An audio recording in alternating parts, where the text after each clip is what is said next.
So 5 minutes in, I realize my mic's been off the entire time. A suspicious little defect, I suppose, of the fact that once you plug in a new device into a PlayStation, it automatically sets it to mute. So what I've been saying to myself this entire time, without knowing that this has been muted, is that part of my process of playing this is to go this way and take on the trinity of sentinels up here, because it just gets you a little bit more understanding of the mechanics of Dark Souls, how important it is to dodge and stuff like that. Eventually, once you do more damage, these guys kind of start teaming up with you, so you want to at least attempt to get one of them down. Two of them are perfectly simple enough to kill on their own, because just gotta leave him alone. Hopefully he doesn't drop down. Or not, it doesn't matter. If I had a weapon, this would be so much more easier.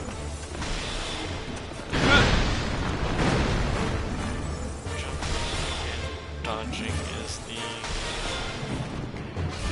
Please do the rest of that for me. Okay.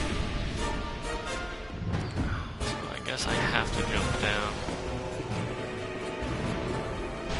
Here, I'll switch over to my hexes. A lot of hexes use your souls as... I'm dead. I was not paying attention. That's what happens when you don't pay attention.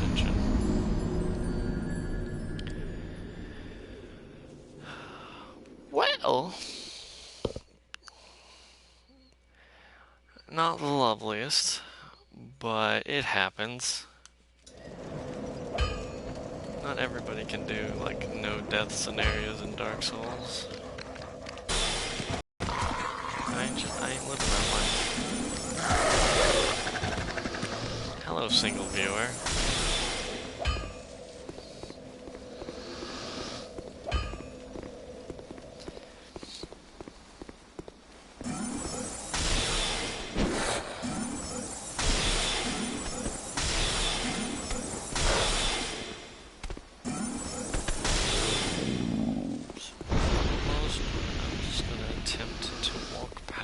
Every enemy along the way and hope I can do it without being swarmed. And if I were smarter, I would just... That does a lot of damage. Always evade that ability. No. Wait a second.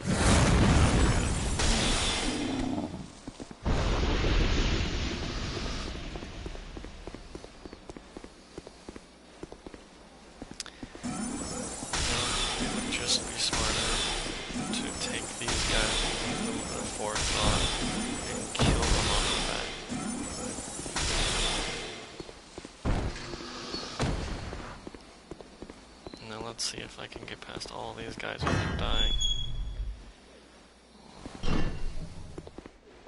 This sadly means that I'm going to have to do without the generous benefit of having something help me, a la that one summoning signal, because sadly enough, once you become hollow, you cannot take on the sweet help of summons anymore. That is one of the downfalls of being hollow. Thankfully enough, though, these specific boss have a easily enough avoided attack.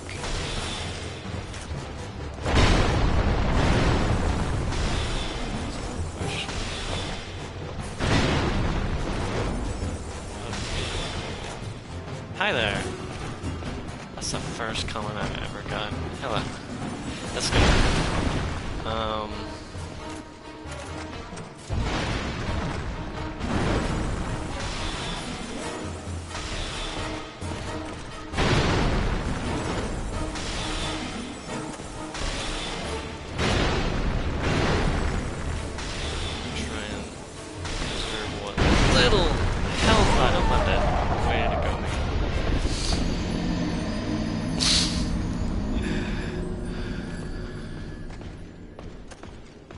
So how's your day going?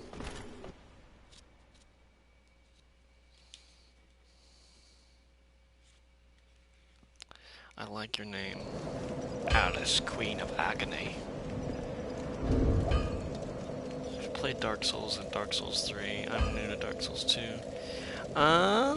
What type of character did you play?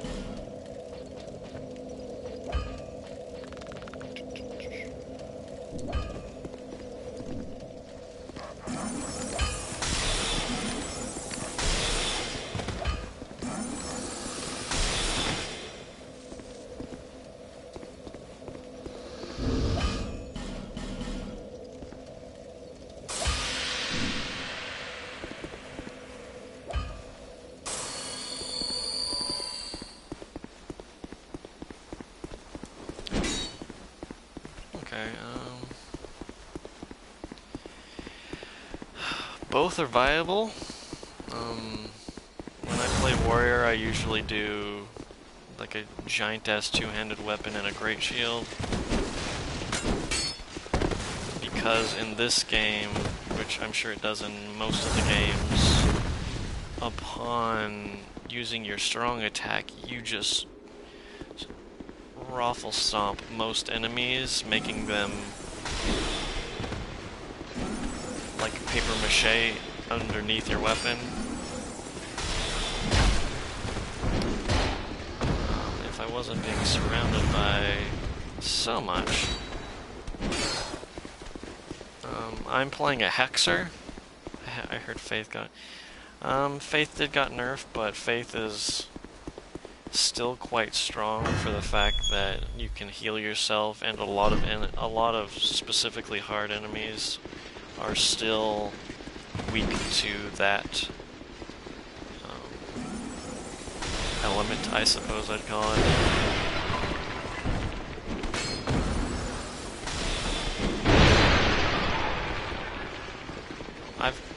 One of my first times really going deep into character creation, I did Cleric despite seeing the fact that it got nerfed, and I just had so much fun throwing giant-ass lightning bolts at enemies and watching them just sizzle beneath the power of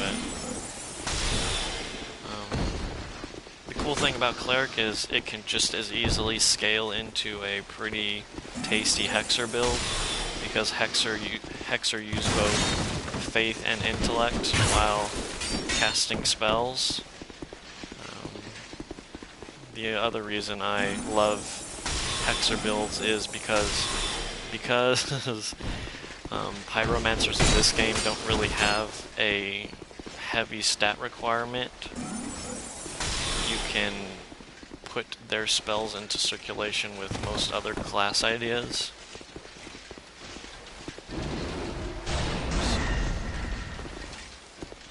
Queen of Agony? Well, there are sets of armor that poison all enemies nearby, and a lot of pyromancy spells cause lingering effects over time. And I mean, agony is just pain over time, right? So that's more of a PvP build, though, I would surmise. There are also a lot of rings in this game that attack enemies upon them attacking you. Like, I believe I may have one. There's a character called Mild Manner Pate, which, after you fulfill all of the requirements for him, gives you a ring called the Ring of Thorns, which attacks every enemy that successfully attacks you. That's a good bit of agony.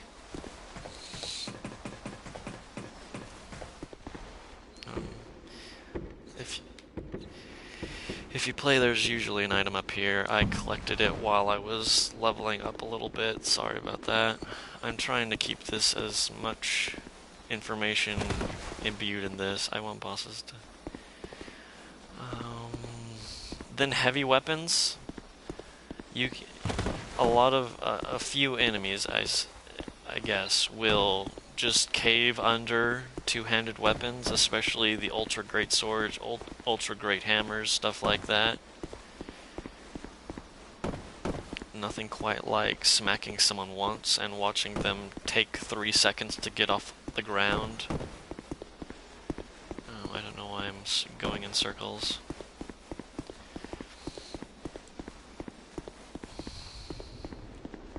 Do you like do you prefer the PvP aspect of Dark Souls, or do you like killing bosses?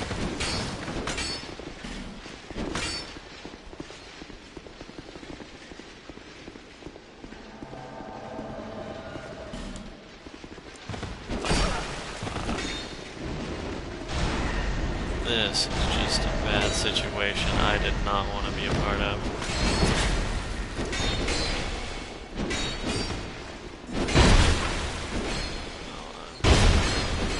This does not look good under any situation. Wow. Oh yeah, that was one of my most powerful builds, was the Moonlight Greatsword. They also nerfed that as well. A Moonlight Greatsword dual-wielded with a weapon called the Blue Flame allows you to cast sorceries with, sorry. I'm off to a great start with this.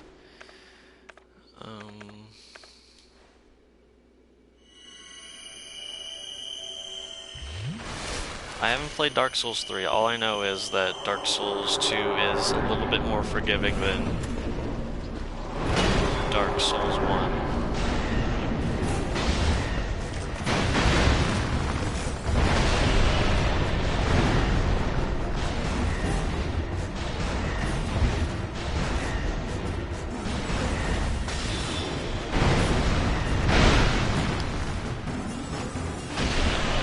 Oh, fuck me. Fuck my life.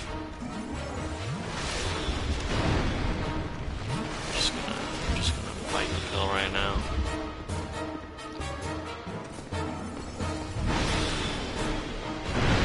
There are weapons that do, like, bleed damage, but I don't know how many enemies are really affected by that.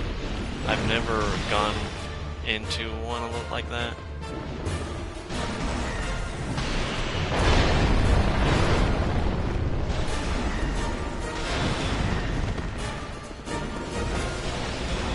Also, you gotta understand that not all enemies will be really affected by bleed builds.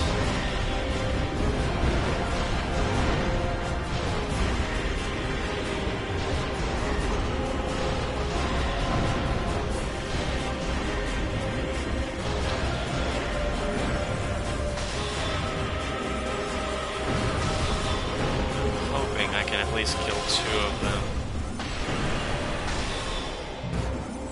I've seen some crazy builds. I've seen one guy do a complete shield build. He would not fight with anything except shields, which is possible. There is one pair of great shields in the game that has a moveset that you can actually is viable.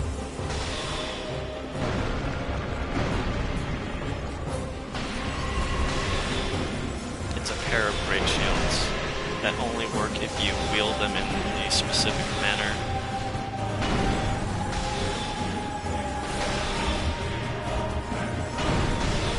I really want to play Dark Souls 3. I love Dark Souls and Bloodborne and whatnot.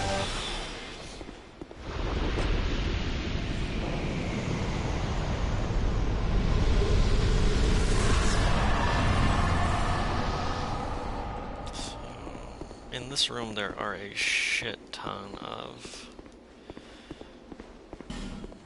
illusionary doors. There's one.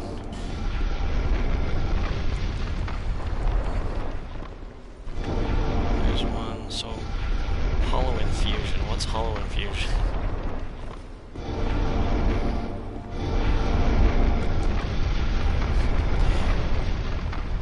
Xbox One. I played this originally on the Xbox 360 before it became Scholar of the First Sin. I mean, I like the changes. But I feel like the old game played a little bit more smoothly. Maybe it's just the difference between an Xbox and a PS4.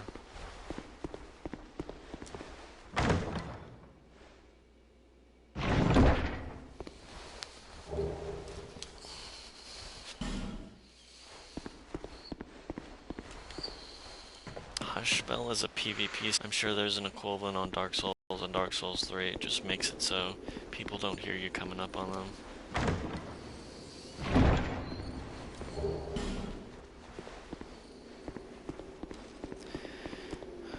The funnest, most interesting time, I guess, I had with PvP is when there's this Moonflower Butterfly set. I don't remember the exact name of it. Dark Souls 2. I have not played Overwatch or Dark Souls 3. Have you beat Dark Souls 2 yet?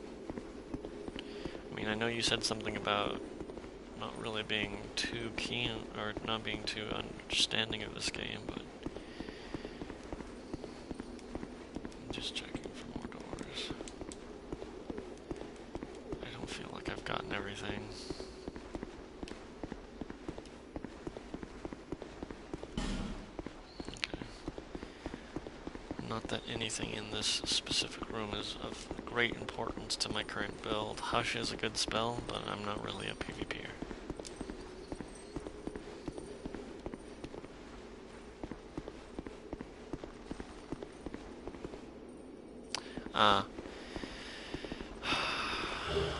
Thankfully enough, you get to see a lot of those later on. There's this room near the end of the game where about 4 of them spawn at a time every time you use the bonfire. Also, there's a fire explodey guy in there. He'll explode if you don't run past there. I had the hardest time with them in the beginning because I couldn't, you know, choreograph all of those jumps. I mean, all of those rolls. What you didn't get to see is occasionally they'll do these other unique attacks where they'll throw their shields and just go strictly into two-handing their weapons. That's when their damage really gets crazy, I believe. Yep, there comes that guy.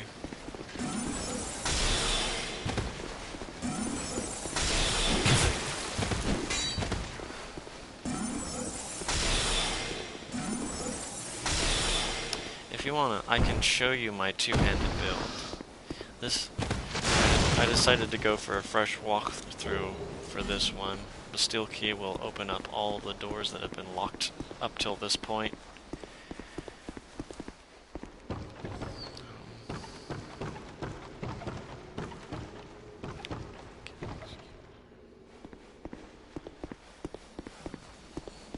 The cool thing about the Executioner's Chariot boss is once you've killed the 3 Dark Shamans that bring the skeletons back to life constantly, once you've killed them, you can basically you can range the boss down. Where's that coming from? Oh, it's the Belfry gargoyle. Once you've gotten the undead shamans down so that they stop resurrecting the skeletons, you can range the boss down, and once you get it down past 30%, it won't be able to make that jump anymore, and it'll get stuck on it. So you can basically just walk out and beat it to death.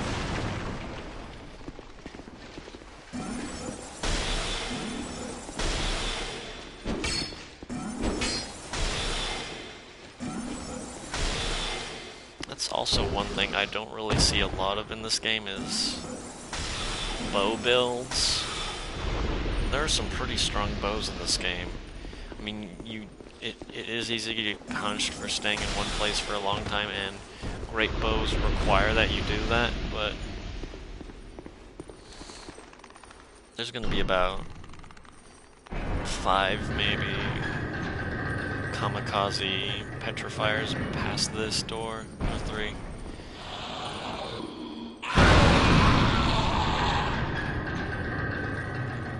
Sure. Just toss me an email address, and there's actually like this website that I go to when I'm interested in finding other people's builds. Shit.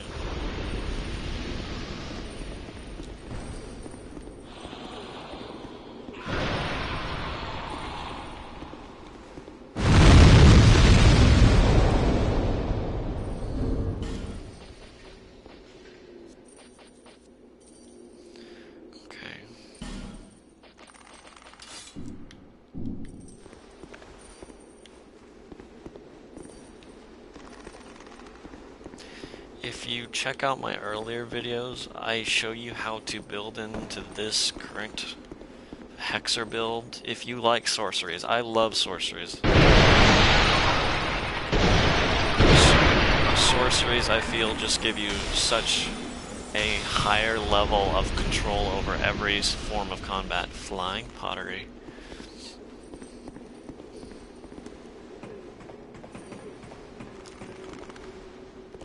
That would have been useful before.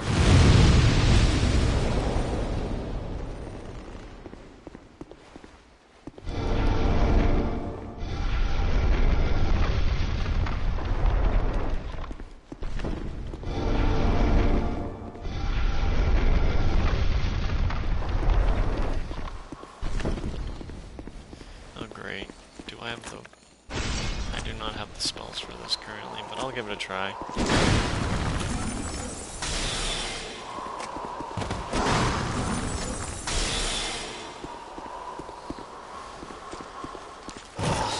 What is different from Dark Souls 2 to Dark Souls 2 Scholar of the First Sin is this motherfucker shows up a whole lot more.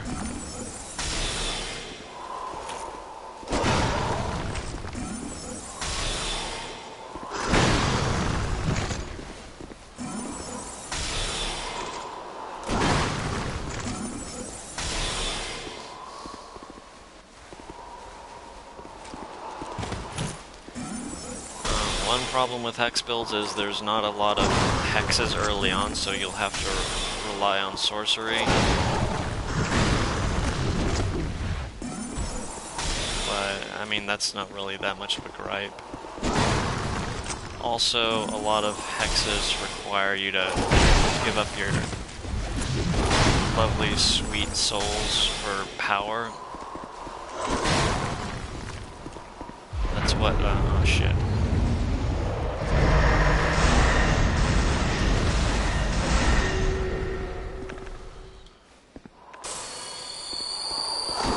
Yeah, it comes with all the DLC. That was a bad time for me to read. That's okay, though. It comes with all of the DLC. Crown of the Ivory King, Crown of the Sunken King, Crown of the Other King.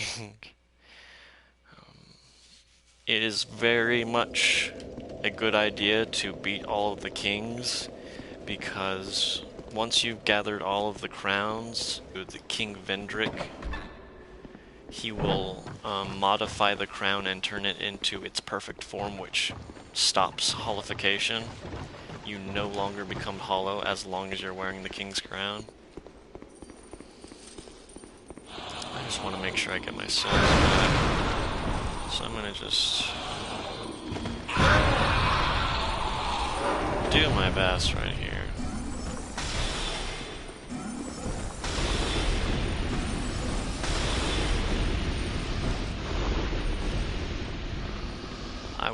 I don't know which of those is my favorite, really.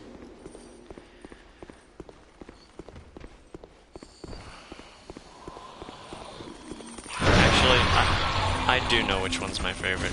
Crown of the Ivory King is my favorite because that's what gets you one of my favorite items in the game.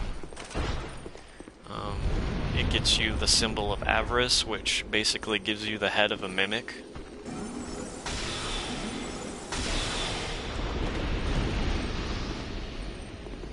Yeah, I hate being hollow too. Not even for the problems that being hollow gives, it's more of I don't like looking like the Jolly Green Giant.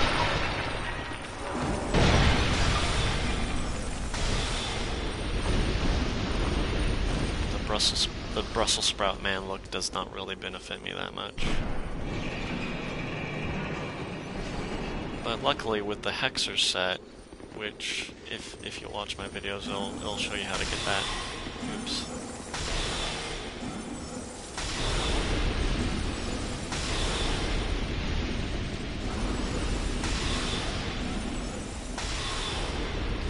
So this right here, once you've beaten those that trio of baddies, is one of the main reasons to come to the Lost Bastille first. This is Strayed.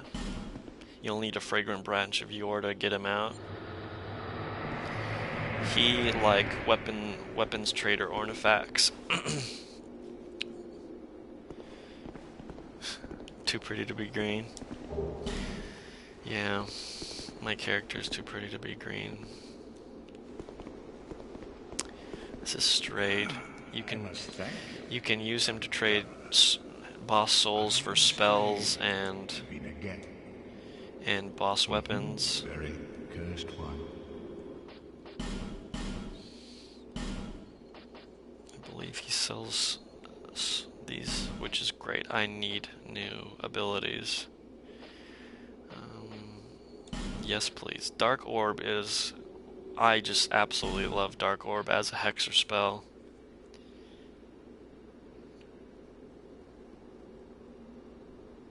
Yeah. A cool thing I really like about this game is that if you help people by, you know, putting down your white summoner's mark or your white soap mark, if you successfully help them, you regain your humanity. You don't have to waste all of your human effigies, as long as you're willing to actually just help somebody.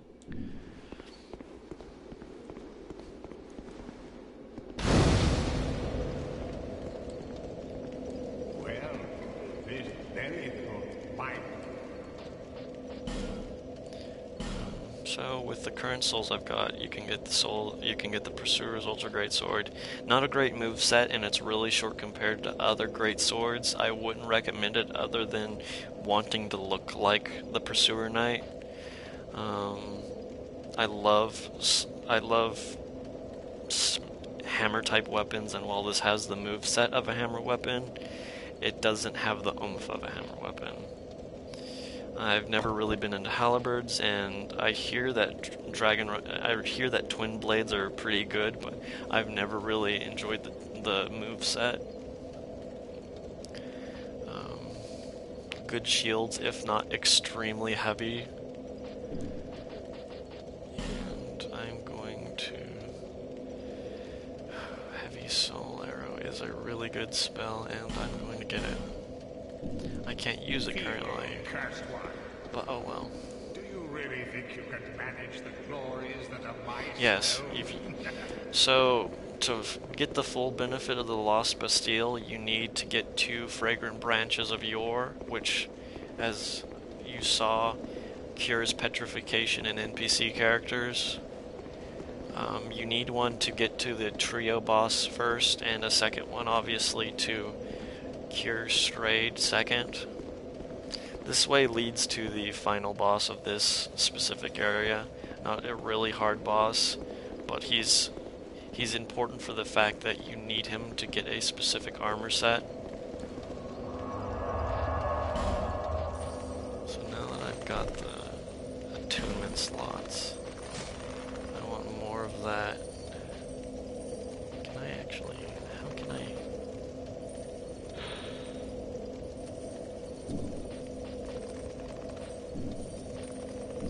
if I...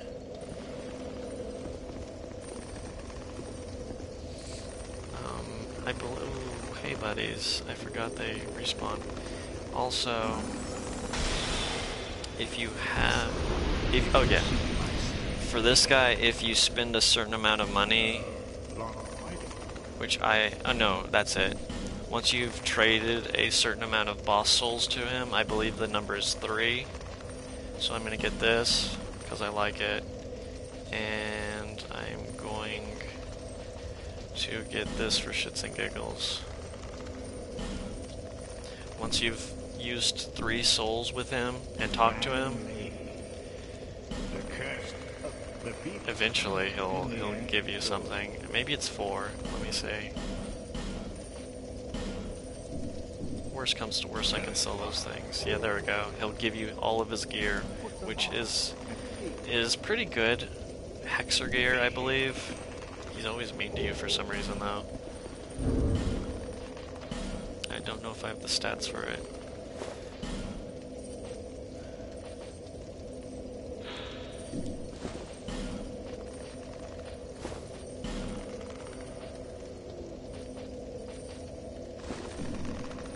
Sweet straight gear. Gives you a little mask.